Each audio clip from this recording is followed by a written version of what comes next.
Greetings, salutations, welcome to the Outsider's Perspective. My name's Ollie and here's your loaf of daily bread. Today's loaf comes to us once again from the Zen monk Sen T'san, and he says, "The great way isn't difficult for those who are unattached to their preferences. Let go of longing and aversion, and everything will be perfectly clear. If you want to realize the truth, don't be for or against. The struggle between good and evil is the primal disease of the mind. Not grasping the deeper meaning, you just trouble your mind's serenity. As vast as infinite space, it is perfect and lacks nothing. But because you select and reject, you can't perceive its true nature. Don't get entangled in the world.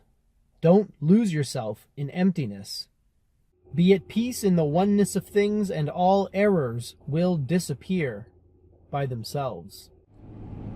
The great way isn't difficult, my friends.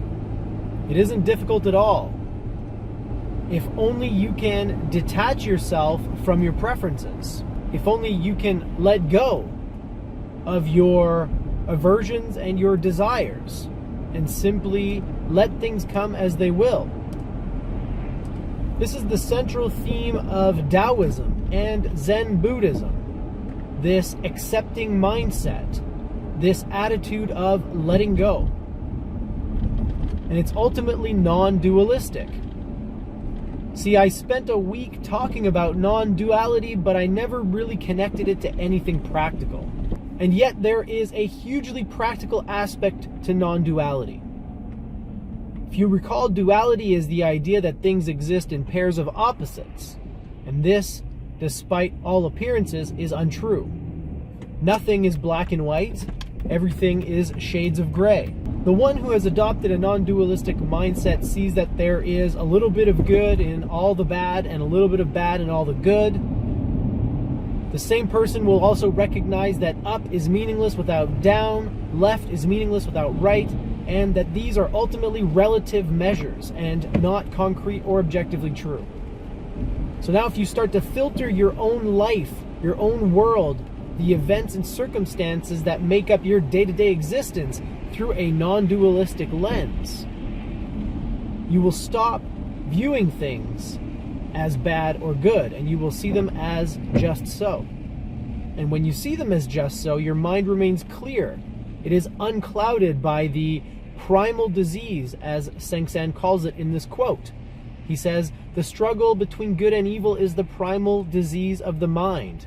Because when your mind is rooted in a dualistic perspective, it is clouded and unclear and sees only a partial aspect of what is really there.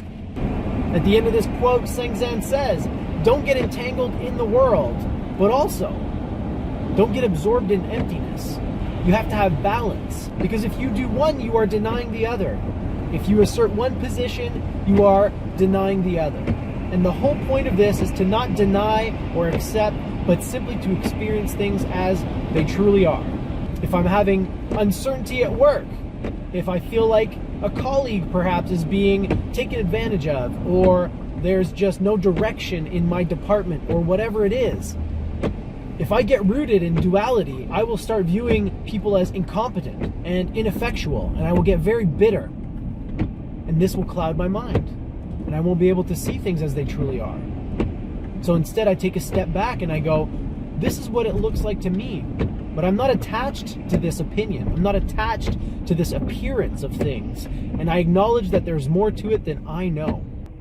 I let things come, I evaluate them, but I'm not super duper attached to my evaluations because I recognize that they are limited and flawed and imperfect. And by doing this, I've been able to remain alert and clear-minded. So I will say it again, my friends, the great way isn't difficult. But we make it difficult on ourselves by picking and rejecting, pursuing and avoiding, judging and evaluating everything in terms of black and white, this and that, good or bad, up or down, etc., etc., etc. And while we can't change the world as it is, we can certainly change our perspective of it. So break free from this primal disease of the mind, my friends. Step outside of yourself and look at these things from the outsider's perspective, and you will see that things are not as they appear, and your reactions to those things will change accordingly. Well, that's it for me. Thanks once again for joining me, and what's that other thing I always say? Live well or something like that? I don't know what I say anymore. I'm going crazy! Live well, my friends.